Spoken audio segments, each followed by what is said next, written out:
definitive UFO news show where we dig into the biggest UFO headlines, the fight for disclosure, and the push for transparency. This isn't just news, it's a real discussion. We break down the stories, examine the possibilities, the unanswered questions in the search for the truth. No political spin, no biased narratives, just the facts, the analysis, and yes, the conversations that move the needle. I'm your host, Mr. Rob G, and it's time to dig in as we get together on another wonderful day. And we're going to be discussing the alien presence. Like, what do we even know about the alien presence? Just going off historical data. Just that's all you have to do. It's really not that hard to kind of look at what we have historically gathered in the community that has led us up to this point. This is a show that would be good for someone stepping in the community for the first time, right? And kind of just breaking it back down to the basics. Let me go ahead and see who is out there this evening here as we get ready to start this show. We got Kitty Catty Whack in the building. Appreciate you coming on in. Looking forward to another amazing Social Dig show. We appreciate you coming on in, Kitty Catty Whack, with that energy, with that positive, loving energy. We love it. Polly Rotterman as well. Thank you so much for coming on in. We appreciate you showing up to the show here tonight. There's going to be people watching live. There's going to be people on Team Replay as well. Kurt M. decided to step on in. We appreciate him. We have also the Jaquetta. Appreciate you coming on in. I'm loving it. Get to see Mr. Rob G doing the Carlton dance. Appreciate you. Thanks for coming on in here tonight. And let's see, what else do we have? I like this, Polly. Polly Rotterman said, please be sure to hit that like button and subscribe if you wouldn't mind. We do fantastic work over here. We have great conversations, and we have an awesome community, as you will see out there. Let me go ahead and see who else has come on in. I thought I saw Bim Jim. Bim Jim is in the building. Yeah, I do see you out there, Bim Jim. Thanks for coming on in. We appreciate you showing on up here to the show tonight. Let me go ahead and jump on into our slides here for the night. The definitive UFO news show with your host, Mr. Rob G, right here. We want to go ahead and, as we do every show, go and give the number. Break your phones out. Put the phone number in there for the social dig. Just put it under Mr. Rob G. 856-843-3444. This 856, the dig. If you're outside the United States, then that is 001 first, then the number 856-843-3444, or that is 001-856, the dig. We're going to have a fantastic show here tonight. We're going to be getting into talking about what do we really know? You know, critical thinking when it comes to UFOs. I always say logic, I think, is the key to answering a lot of the questions that we have. And we're going to stand on that here tonight as we go ahead and welcome our members as well in the building. Memberships are available on this channel. You can go ahead and click the description link under the video. There's a link there for you to help the channel, essentially. If you become a member, you help us put on these shows, and we totally appreciate any support that you give, or if you just show up, right? We appreciate that as well. Let me give a shout out to our members currently. I know we had Love V Love, Maggie M10, Leanne Bridges, Dean Unley, the Beekeeper, Polly Rotterman, Miss Catherine Jones, Deb from Sacramento, Wes Decker, Ann Joanne, the Emperor Penguin, Frankie B, Amy, Laura Dominguez, Moody Mungle, Mel WD40, President Zaddy, Lulu Bell, Richard Minnick, Archon Jackpot, Matt Hector, Eternity Eternal Thirsty, Deb D, Twiggy, Poncho, Zork, and T-Bone. Appreciate you guys all for being members here on the channel. Got to give a round of applause to everybody there. They help make this thing go. There are subscription fees and all sorts of madness that comes with live streaming, as a lot of people out there know. Getting into the next thing here, the road to 1,000 subscribers. We are trying to hit that milestone. I know you can help us if you're a lurker out there. You haven't subscribed yet. You're still on the fence. Jump in the archive. Check out some of our content here and see the conversations that we have. This is a pro-humanity channel. We are focused on trying to get humanity on that positive path. If there is a way to do that, that's what we meet here and have conversations in regards to hoping to get there. So we'd love for you guys to come back on here. Also, tell a friend we are on the road to 1,000 subscribers. Consider subscribing today. Pass the link off on your social media. Share the show.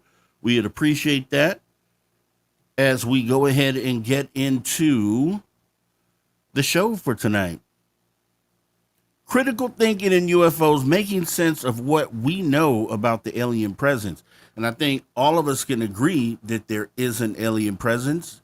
And I think more by, day by day, I think more and more of the public are becoming aware of this, right?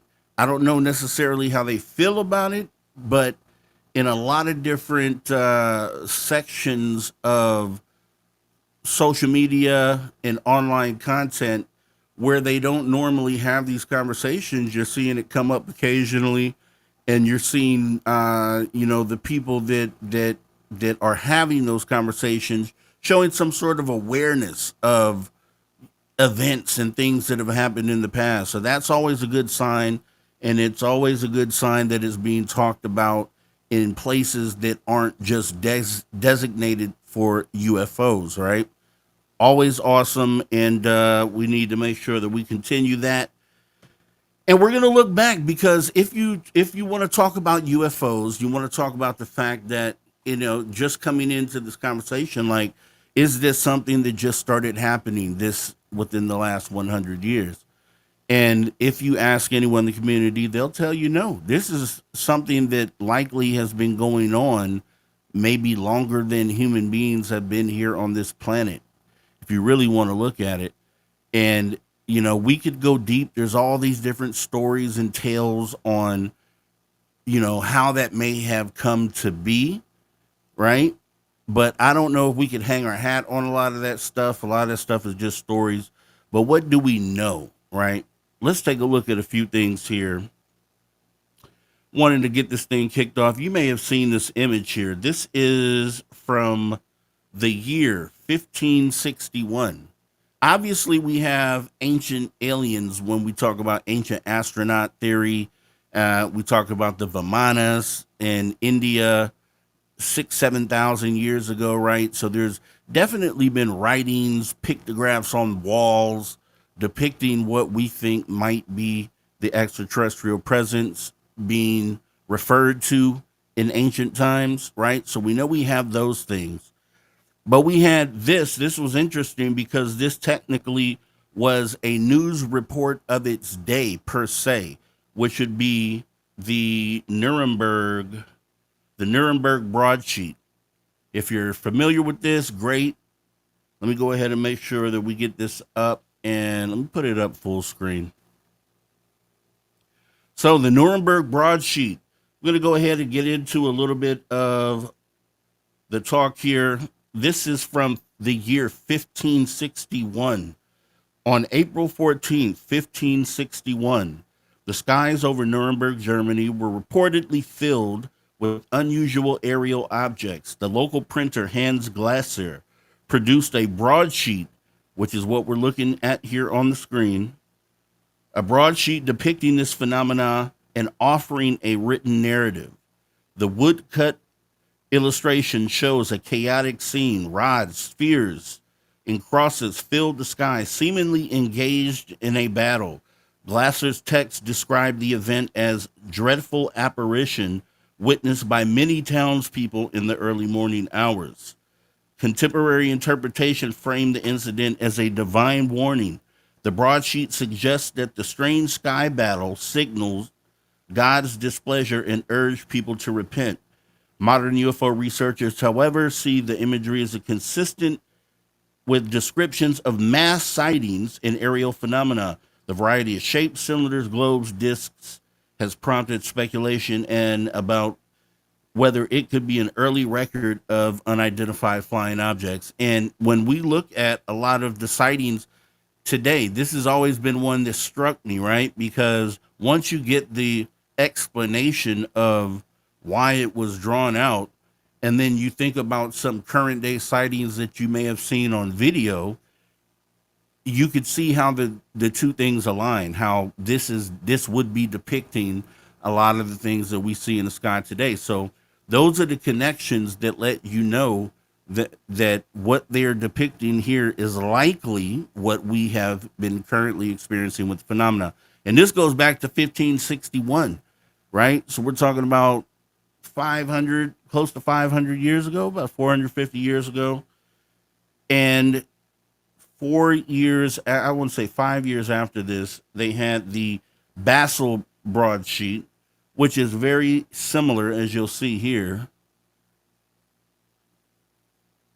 And these are all depicting like orbs in the sky in an ancient time. This is essentially was like a newspaper of the time, is what this was essentially, and how they depicted their stories. So let me go ahead and get into that real quick. We'll bring these up, we'll talk about them, and then we'll move on to some other things. But these are just shows you 500 years ago, some of the earliest, reportings of anomalous things that they've seen in the sky, right? So let me jump into that. Here we go. Only a few years later, on August 7th and August 16th, 1566, the citizens of Basel, Switzerland, reportedly observed black spheres moving erratically across the sky, sometimes appearing to collide or fight. Samuel Cosius, a local printer, published a broadsheet documenting these events. The woodcut depicts dark orbs floating above the city skyline, while the accompanying text interprets the sighting through a religious lens. The Basel broadsheet claims that these spheres were seen engaging in a kind of celestial battle, vanishing after a period of dramatic activity. Contemporary explanations suggested that these were omens or signs of divine warning, though no specific nature cause was identified at the time. For modern UFO historians, the Basel account is intriguing because it provides detailed visual and textual evidence of a mass sighting or pre-scientific Europe. And as we look at that, once again, when I see this, just what pops in my mind for whatever reason is like the current UFO video that was just released by Congress, or really any of them. When you see how the behaviors of these objects, and then you hear about how they were reported back in the day, it just connects immediately for me to some of the current day things that we're seeing, right?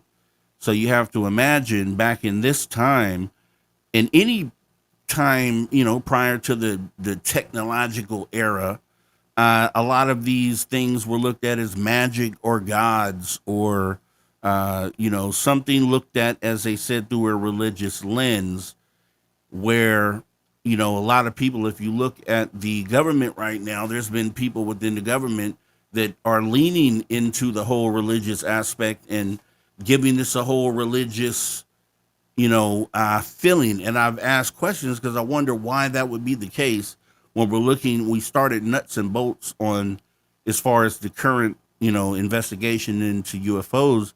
It was being looked at as nuts and bolts, but then the conversation shifted into spirituality and then even religion in some aspects. And I know I heard someone make a quote like, throughout all time, this has been looked at through a religious lens. So why would we stop doing that now? Why would we now try to look at it as nuts and bolts when historically, through all these different, cultures and tribes, they've looked at it as spiritual? So that's a rabbit hole to jump down. I don't really, it's something to think about, right? It's something to think about because it's just now in the current technological era, we now, kind of frame this as nuts and bolts when it might not be that. I don't know. However, this is something that was seen, mass sighting, right? So you can equate this to like a Phoenix Lights or a UFOs over DC, where for an extended period, or New Jersey drones, where for an extended period of time, they had these things in the sky, right? And then they said in a celestial battle, right, which we didn't have anything in the sky, obviously, in the 16th century, but we, it would depict, if there was celestial battle, then that means that there's species, different species that are conflicting, right? And maybe that is something that still goes on today.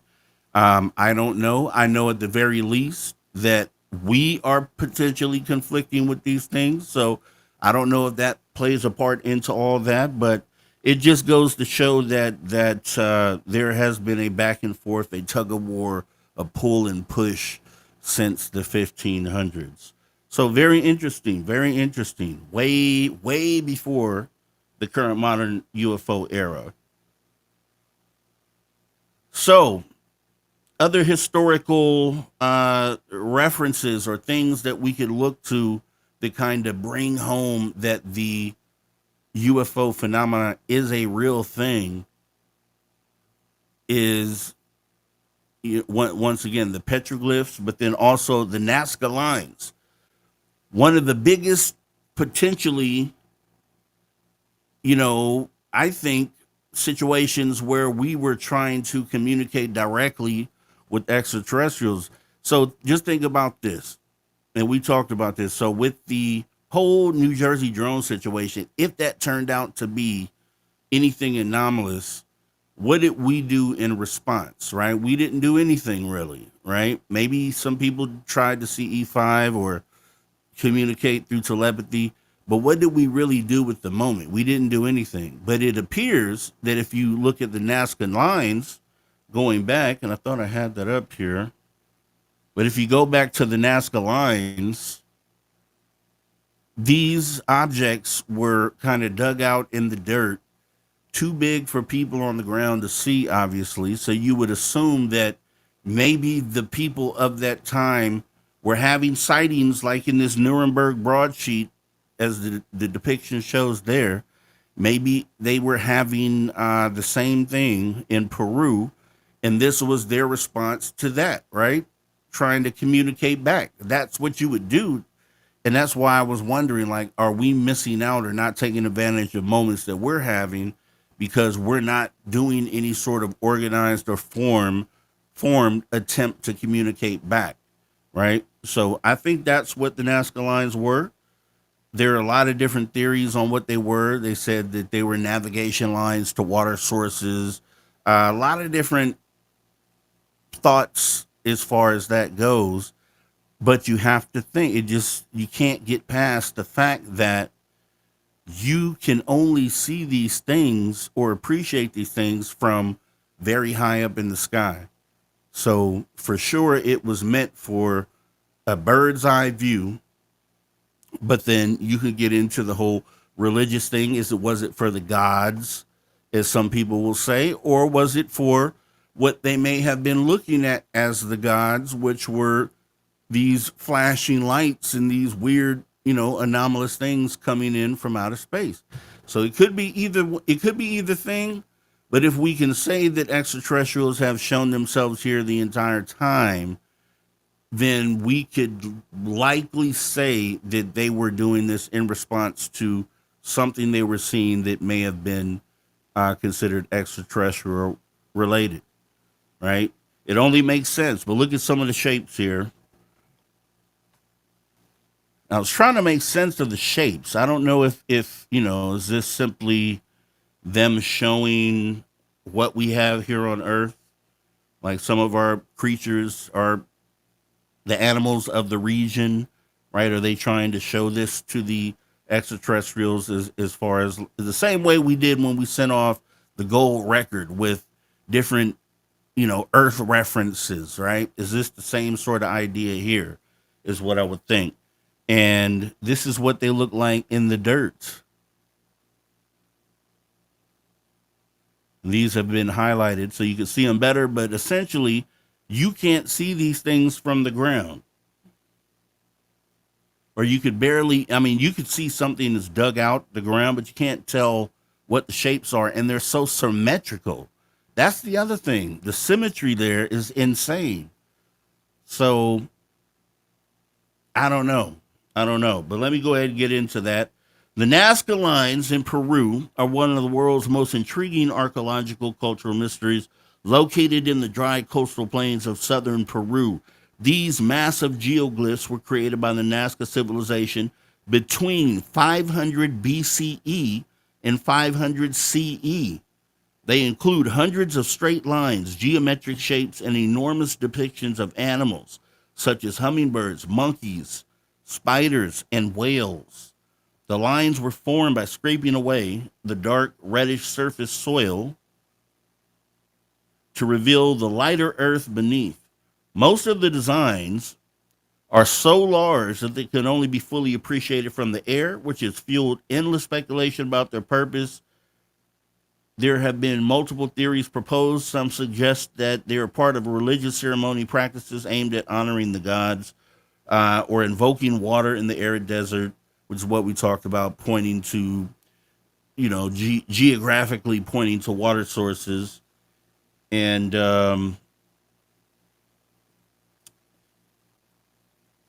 let's see.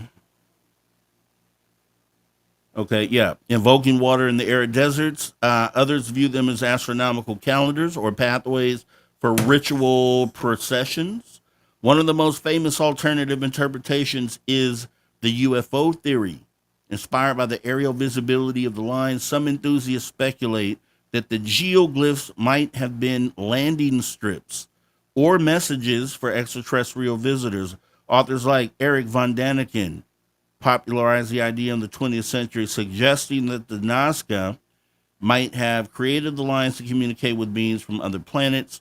While mainstream archaeologists reject this as lacking scientific evidence, the UFO theory remains a critical part of the Nazca Lines legend. And that's the thing, as far as what scientists go, when we're talking about lacking scientific evidence.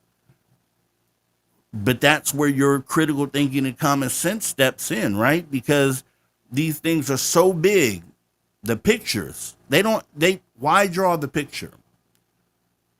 That leans more into maybe it's for the gods, right? Okay, but are they seeing gods in the skies, or are they seeing anomalous craft in the skies? So I think you could pretty easily come to a conclusion where that makes sense without it. And I don't know how you would gather scientific evidence to come to that conclusion anyway, right? I don't know how you would do that.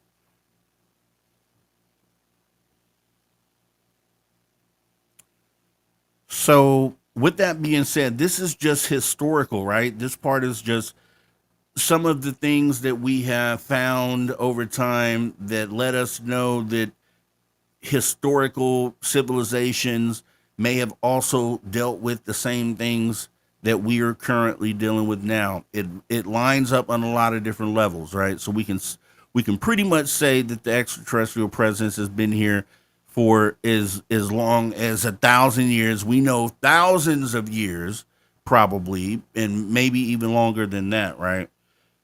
But just kind of laying out the groundwork. So in the current modern UFO day, there were CE5 protocols established based on the as stories and encounters began to be compiled and put into certain categories. They noticed there were specific things that were happening or being reported by experiencers, and this is how we come to the CE5 protocol, which was established by J. Allen Hynek, describing encounters with the unidentified flying objects.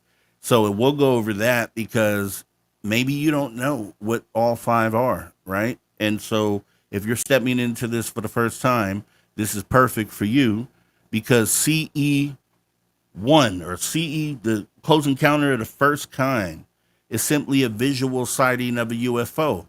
So if you've ever seen one, like I have, I've filmed 47 objects, and you have experienced close encounters of the first kind, right?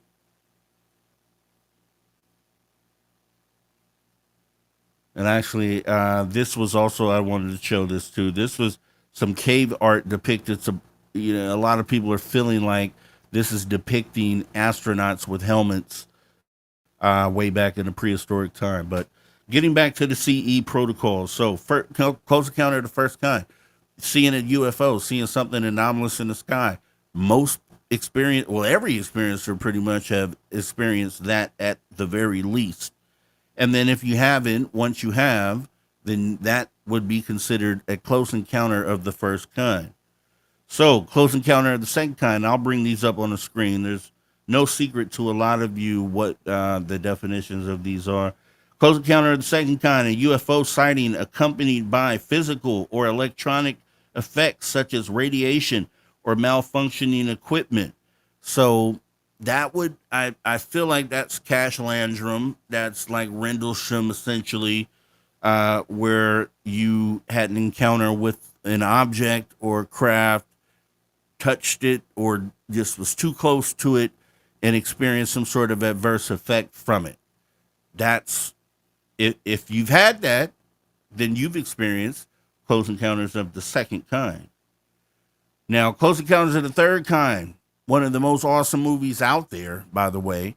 If you haven't seen it, we could talk about it all day, but if you want to understand what it would, looking at something historical, like this movie's 50 years old, but the way that it gets the phenomena, it nails every aspect of it, and you compare it to what people see today, it's still mind-blowing and amazing. But Close Encounters of the Third Kind is a UFO sighting that includes the presence of an animated being or occupant.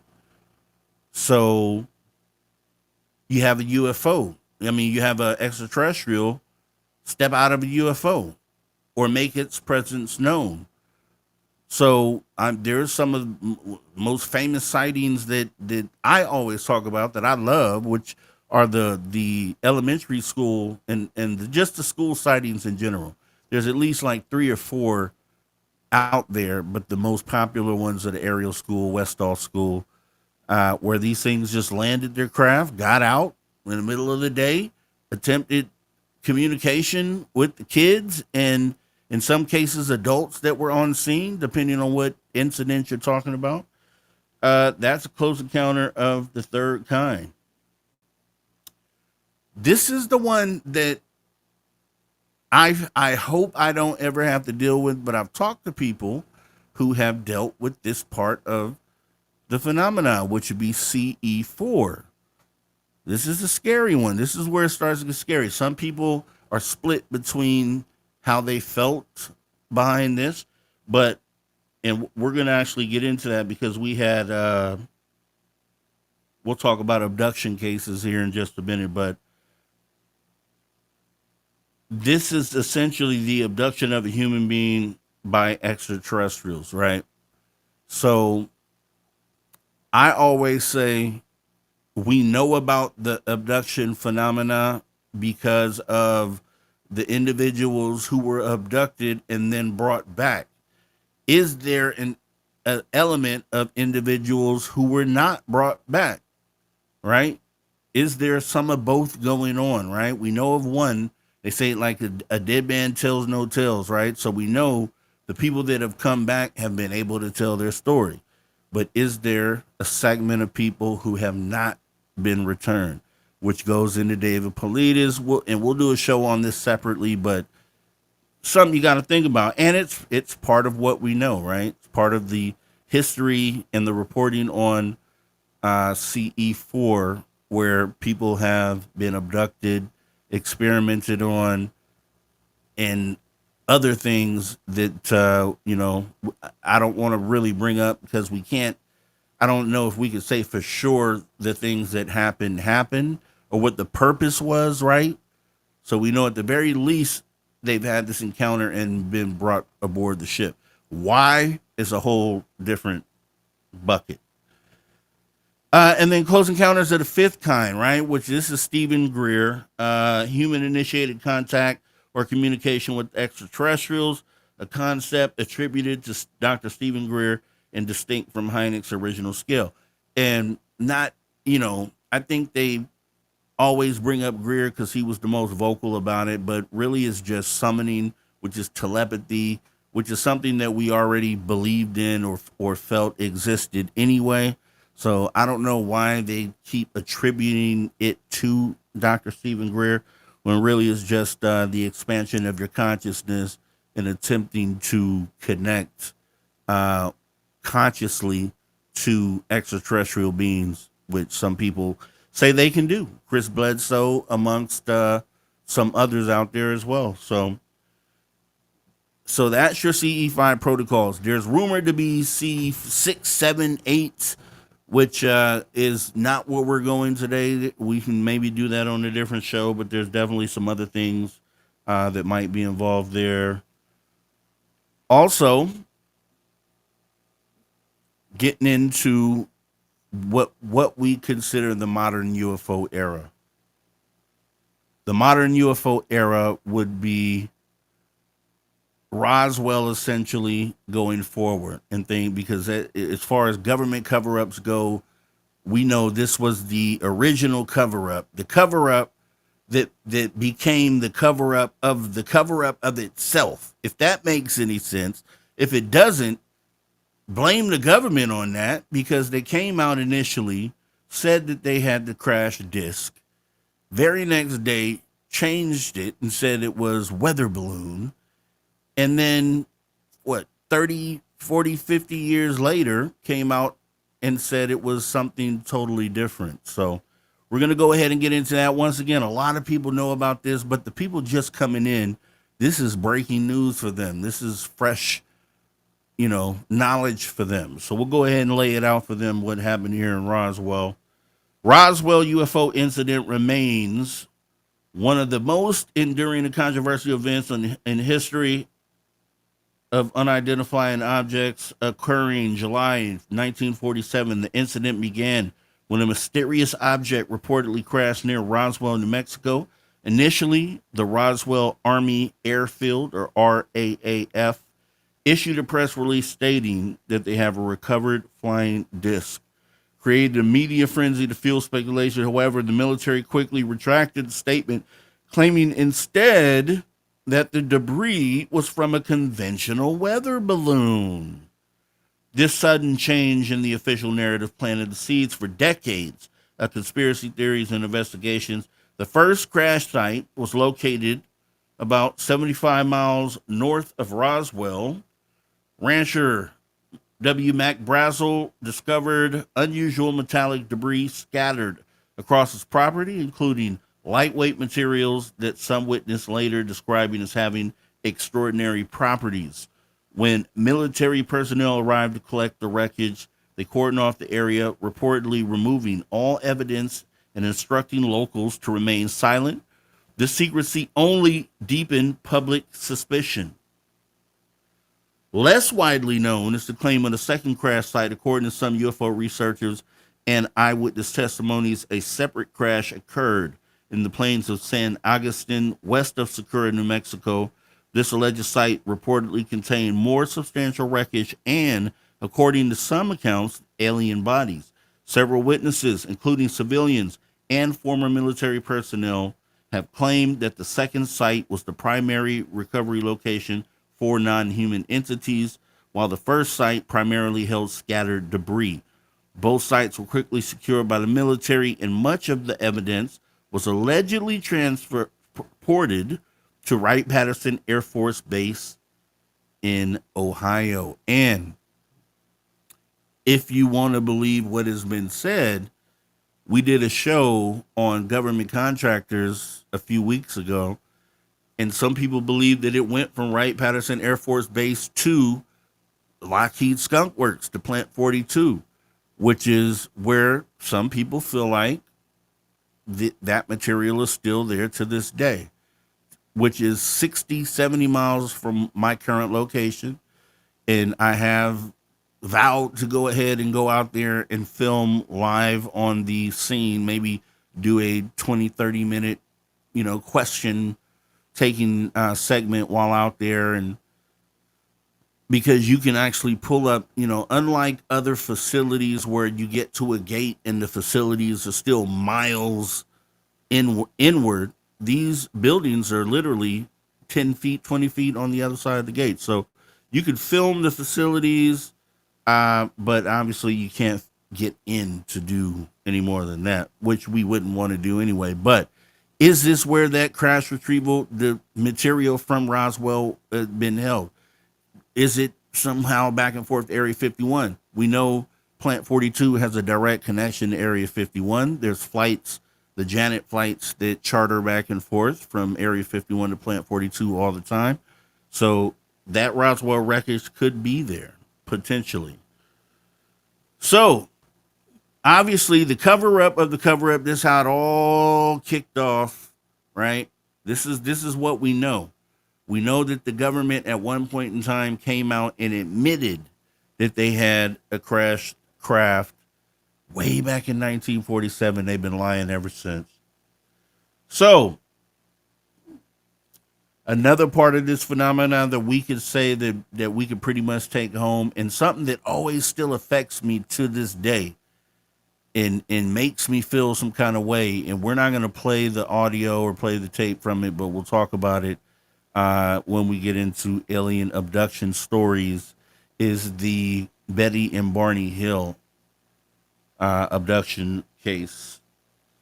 And if you've heard the audio, then you know what I'm talking about.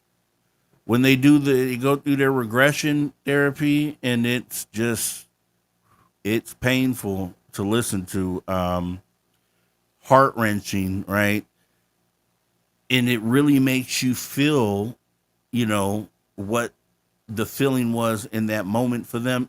And I'll just say this is not a spoiler, but it didn't sound pleasant. So that's just what I'll say with that. So Betty and Barney Hill abduction case, which is definitely an important one to know, and is pretty much at the top of known abduction cases. Is on the night of September 19, 1961, Betty and Barney Hill, a married couple from Portsmouth, New Hampshire, were driving after a vacation in Canada. According to their later testimony, they observed a bright light in the sky that seemed to follow their car along a remote stretch of Route 3. Eventually, the object descended closer, revealing itself as a structured craft with flashing lights. Barney claimed to have seen humanoid figures peering for the craft's windows through binoculars, which triggered a sense of fear. The couple reportedly experiencing a period of missing time, about 2 hours unaccounted for, before they regained full awareness and arrived home. In the weeks that followed, both Betty and Barney experienced nightmares and anxiety. Through hypnotherapy conducted by Dr. Benjamin Simon, their subconscious memories surfaced. The Hills reported being taken aboard a spacecraft, subjected to medical examinations, and shown a star map by the beings. Other abduction cases that were pretty popular, Betty and Barney Hill is like at the top, but there's other ones that are famous, like Travis Walton, who was a logger in Arizona, claimed to be struck by a beam of light from a UFO and abducted for 5 days. You have the Pascagoula abduction back in 1973. Charles Hickson and Calvin Parker reported being taken by robotic-like entities while fishing in Mississippi. You have also Whitley Strieber, of course, with Communion, chronicle repeated encounters with extraterrestrial beings, which essentially help bring, the typical gray alien to prominence, or the description of the gray alien to prominence. So these are things, I think the things that we have talked about so far are things you could take to the bank, right? Historical writings, abduction accounts, showing that essentially each step of CE5 has been achieved by probably most of you out. Well, I'm going to say specifically one individual person has experienced all five, but collectively, I think we probably covered the board with all the experiences. So, with that being said, here's one that I don't see people talk about, and I'm not really going to get into it because I don't know how YouTube acts with this, but I want to do a show around this as well. I could not show pictures for obvious reasons, but we will, another part of this phenomenon, which I think you could pretty much take to the bank as far as something that humans aren't doing, or something that we have gotten to a point to where I think we could say terrestrial things aren't doing, like wild animals, human beings. So it only leaves another group, other, right? Which would be likely these things that are visiting. And that would be cattle mutilations, animal mutilations in general. And then in some cases, if some people have reported human mutilations, and hopefully I don't get flagged for that, for saying the word, but I couldn't think of another word to say. So with the cattle mutilations, I'm just going to go over, I think I got at least a couple incidents here. So with the cattle mutilations, in the quiet countryside, farmers have whispered for decades about mysterious encounters being UFOs and cattle. Reports often describe bright hovering lights above fields and unexplained animal disappearances. Some claim to see circular burn marks in the grass, while others find their livestock startled or missing. The phenomena has sparked countless theories, from the extraterrestrial research to hoaxes. For example, in 1983, a rancher in Nebraska claimed to see a glowing disc silently floating over his pasture. And the next morning, one of his cows was found missing with only a series of strange circular impressions left in the soil. In another case from 1997, a group of farmers in New Mexico reported a cluster of lights moving in a triangular formation above the fields. The following day, several cattle were discovered in unusual positions. I've heard this as well, with no clear explanation for how they had been moved. More recently, in 2015, a Colorado ranch saw a series of cattle disappear over 3 consecutive nights, with witnesses describing a low humming sound in scorched grass beneath where the lights were seen. Some claim to see circular burn marks in the grass, while others find their livestock startled or missing. So we know that Linda Moulton Howe was covering this, pretty strong back in the 80s, 90s, or 70s, I think, is when she wrote the book, The Strange Harvest, or A Strange Harvest, is a book where she writes about cattle mutilations and how, some of these cattle are being drained completely, bone dry, of blood, and they have, to this point, have not caught a suspect at all. No one in the act, no one, with evidence, nothing. So no human involvement has been, even though this is what, they like to lean to as far as the explanation, say it's a human cult, or, a devil worshiping cult. But they haven't caught a single person in 50 years, 60 years of this thing going on, right? So it doesn't make sense that it would be that. Some of those positions they talk about is another thing that you kind of have to cross human beings as being responsible, is no footsteps, for one, around the body. Two, I think there was a case that I read where they found a cow on top of on like the roof of the shed, like it had fell from the sky onto the roof of the shed. Now, human beings aren't doing that, right? So I think that's another part of the phenomena, that if you look at it logically, use your critical thinking, you go through what makes sense, what is the story, what are people reporting, what are some of the ideas, and then coming to the conclusion, I think you lean towards something anomalous, right? I think you have to. What else is lifting a cow in the middle of the sky with draining it of blood, for one? And I saw, and this could be BS. I was watching a show. I don't remember the name of it, but they were on the scene of a cattle mutilation, and the day that it initially happened, they were using like a metal detector or some sort of device and scanning over the body of the cow, and they were picking up something metallic like in the head, and that whatever it was moved from where it was, and then they came back to the carcass another time, and they could not locate the metal object at all. So it was like something was inside of the cow moving around, something small and metallic, and they think maybe that's related to how this all happens, right? Very creepy, very scary thing, but I think it's one thing that we could sit back and say, yeah, I think there's enough evidence that at the very least humans aren't doing that, and that at the very least this could not be done by animals in the wild, right? Predators. So again, what does that leave you with? Leaves you with us a weird category of what we're calling the unknown.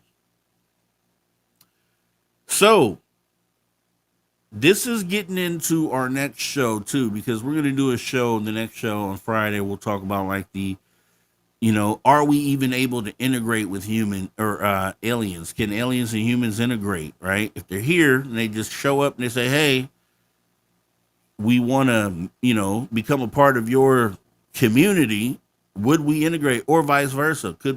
Would we be able to integrate with their community? Are we open enough? Will we be open to some of the maybe cultural differences, right? We deal with cultural differences here on Earth, but we're all humans, but we still have different cultures that do things that the next culture might not indulge in, right? But are you open-minded enough to assimilate with extraterrestrials?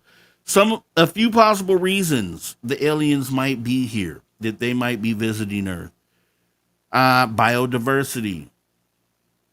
Earth is a living museum full of creatures, from glowing jellyfish to giant redwoods. Picture alien scientists quietly observing coral reefs or following herds of elephants with stealthy drones we can't even detect. They might be collecting samples of rare microbes in the deep ocean or studying how different species survive in extreme environments. In that scenario, we're just a part of the background, just like squirrels scurrying around the park. Then there's the resource angle. Earth, which is rich in water, metals, and chemical compounds that could be valuable for a spacefaring civilization. Maybe aliens will land in some remote desert to scoop up minerals or quietly drain water from a glacier before slipping away. We might not even notice until we start asking, hey, didn't there used to be some more ice, right? I watched something earlier today where a lady said she watched a UFO over a lake, sucking water up out of the lake into the spaceship. She watched it, she said, for like 30 minutes. A wall of water being sucked into the UFO, and then it just kind of turned a little bit and then left. So are they here simply stopping in for resources, right? We think they live underwater and have bases down there, right? Or maybe they're just dropping in to get some water, right? For whatever reason. Water is the building block of life as we know it here on Earth. Is essential to, beings from other places? Are they carbon based? Do they depend on water as we do, right? Because it would make total sense why they'd be in the ocean all the time, right? Another reason could be that they're here for science, geology, and astronomy. Earth is a fascinating planet with its magnetic field, tectonic plates, and ever changing climate. Imagine aliens dropping tiny probes into volcanoes or hovering satellites around the poles to study the planet's energy. It's like a cosmic field trip, and we're lucky enough to live on the research subject. And that's nice. That could be definitely a reason why they're here. Just, here for science. This is a fascinating planet. There are a lot of different, just even traveling in a car from California to Oklahoma, which is halfway across the United States. You pass through so many different versions of Earth, red sands to, mesas, to the dry deserts of the Mojave, just so many different landscapes that you pass through.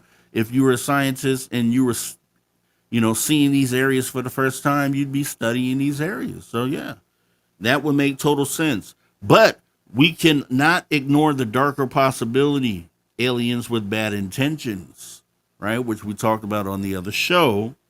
If someone out there wanted to conquer or exploit us, it might start with strange lights in the sky and sudden blackouts. Maybe they disable our satellites, then land wherever they pleased, taking whatever they wanted. In that scenario, humanity could be treated as an obstacle or worse, a nuisance to their plans. And then there's the simplest explanation. Hey, maybe they're just passing through. Earth could be a pit stop on a galactic road trip, a place to refuel, recalibrate, or watch a nearby star. In that case, we might catch a glimpse of a massive ship once in 100 years, and then poof, it's gone.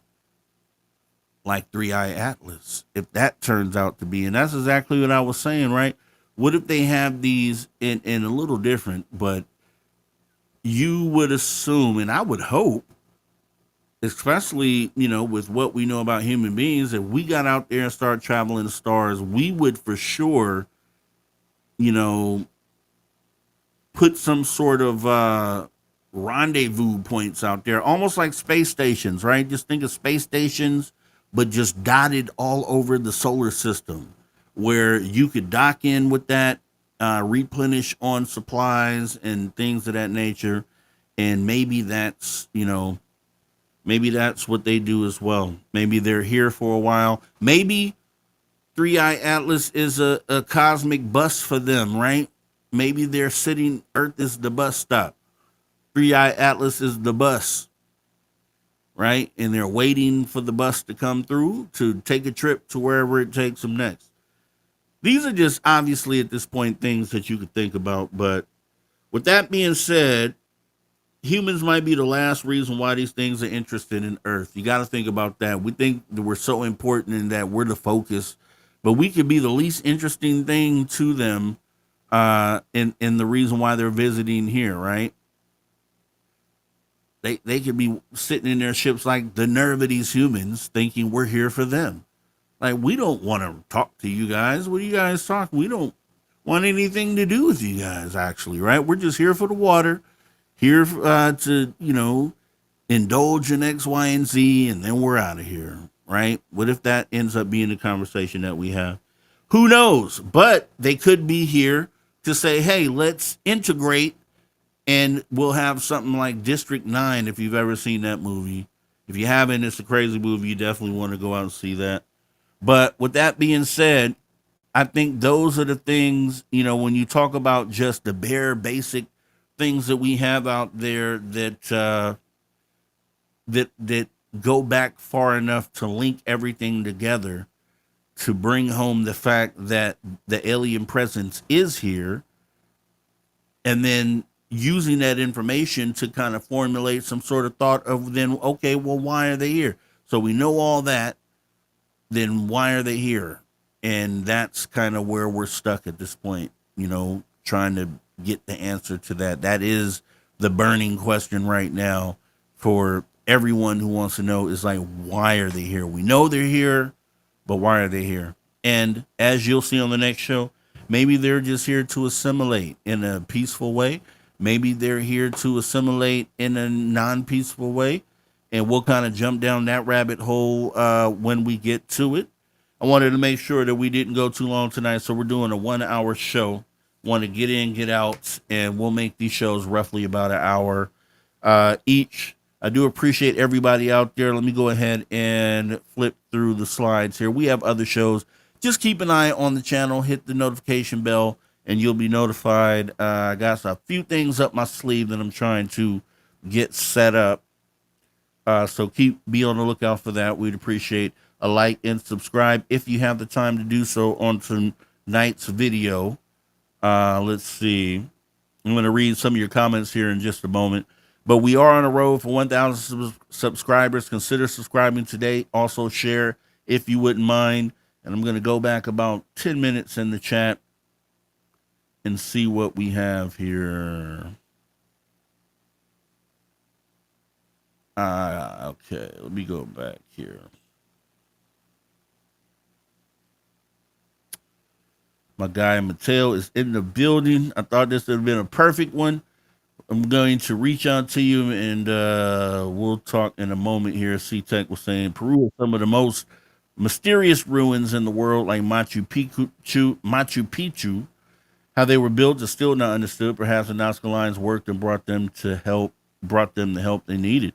Yeah, that's a good theory. Let's see. Polly Rotterman all over South America. Look for San Augustine Park in Colombia. Colombia. Polly Rotterman, please be sure to hit that like. Please subscribe, comment after the show. Yes, all that awesome stuff. As well, C-Tech, half a million people go missing each year in the U.S. alone. True facts. True facts. Let's see.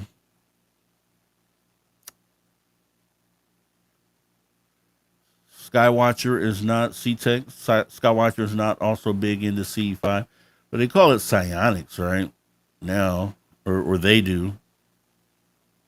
Let's see, Polly Rotterman. People fear C5, and I wonder the aliens know that we're here anyway. So I guess it's more for our own understanding and personal contact. Super Crazy Movie Geek. I can agree with you on this. Remember the old 80s, 90s TV show Unsolved Mysteries with host Robert Stack? That's where I first learned about the Roswell incident. I think I can agree with you. I want to say that's probably where I remember that as well. Let's see. Bim Jim, I found Skunk Works on Google Earth. It's right over in Plant 42. Let's see. C-Tech talking about the cattle mutilations. Linda Moulton Howe did the most work in this field. I can agree. And I think it's an overlooked thing. Like, if they're doing this, dude, we probably should be talking about that.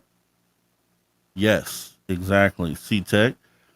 Many cattle mutilation cases had evidence of crushed bones indicating they were dropped from above. Exactly. And who would do that, right? Who would drop a cow from the sky? Not a person does. Oh, there's your answer.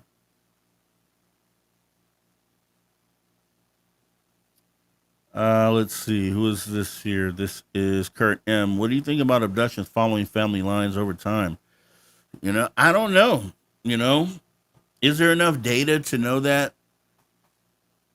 That's what I would be wondering. How far back can we really go to really determine that? Mother and son, grandmother, mother and son, is that still long enough to indicate a pattern, an actual pattern? Could it be happenstance?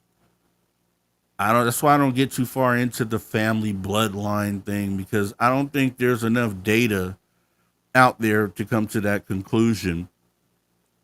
I just don't think there is.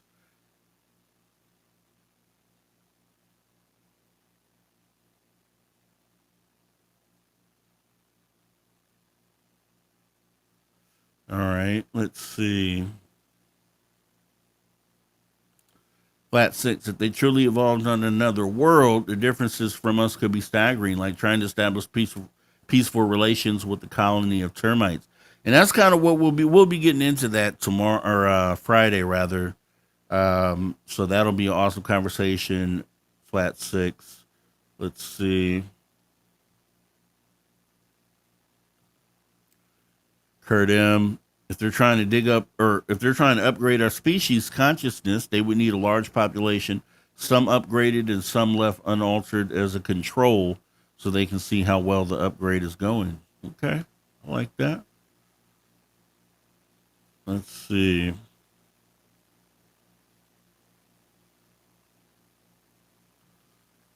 Polly Ronderman response. Kurt M. Consciousness comes from within ourselves, and so your empathy and behavior towards others, they don't deal with that, in my opinion. Yeah, it's tough. Kitty Catty Wag, appreciate your support of the show. Thank you very much. Chiba Dog writing with the brush, writing number 1 on a piece of paper. Appreciate that. Super chat support of the show. And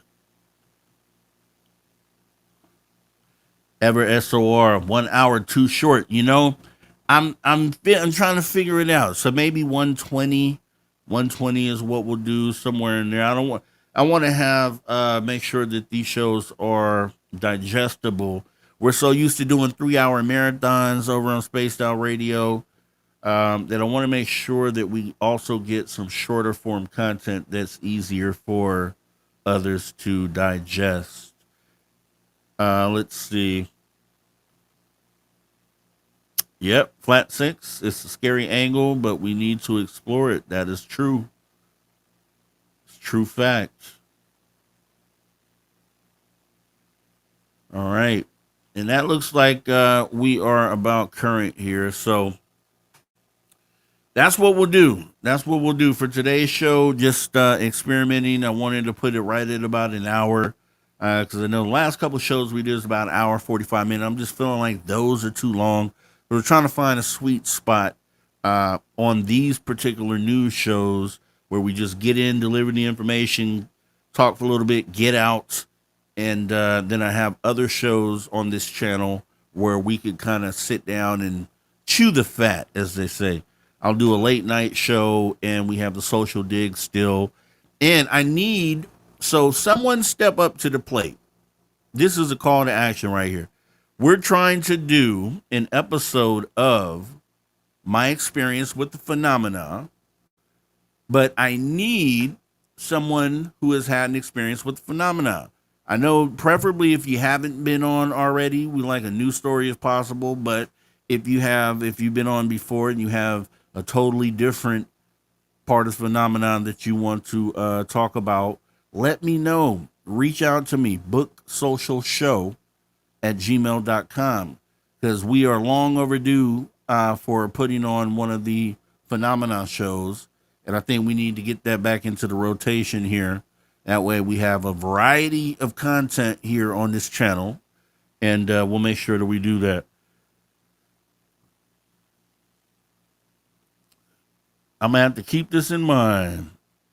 Ooh, look at you, Flat 6 on a roll, on fire. On fire. Where's my on fire sound? Flat 6 on fire. Appreciate you.